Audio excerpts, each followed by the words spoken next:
Happy Tuesday. Well, my thought and word for us today is take my yoke. And that's found in Matthew 11:29.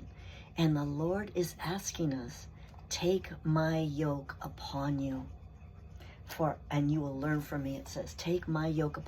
Years ago, I can't even remember where I heard this analogy about how a young ox is trained. It is hooked together and yoked together with a mature ox. Now, obviously, they need to work in tandem, right? So they're not pulling against each other, but working together.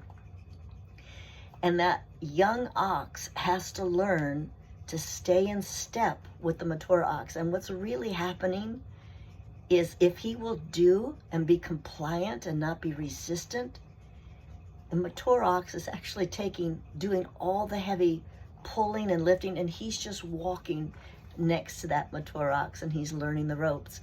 And what this verse says to me is, take my yoke upon you and learn from me. That is the exact analogy that I see. But God doesn't place the yoke on us. He's asking us, will you take my yoke upon yourself? So it's a willing act on our part to be yoked together with the Lord. I mean, it's not even an equal exchange. He's going to do all the heavy pulling, all the heavy lifting for the whole rest of your life. This is what you get out of this. And then it goes on to say that he is gentle and humble in his heart.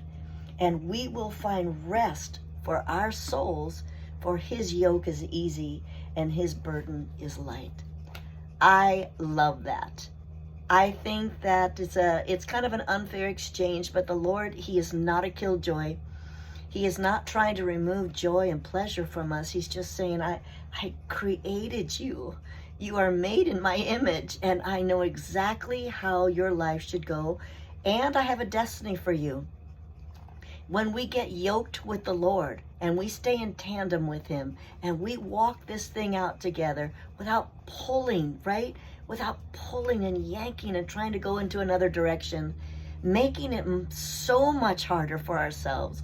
When we pull that back and become humble and say, Lord, I'm gonna follow your lead. I'm gonna go where you lead me. There's so much peace and joy in that. Just my thoughts from Barbie's Corner of the World. You have a great Tuesday.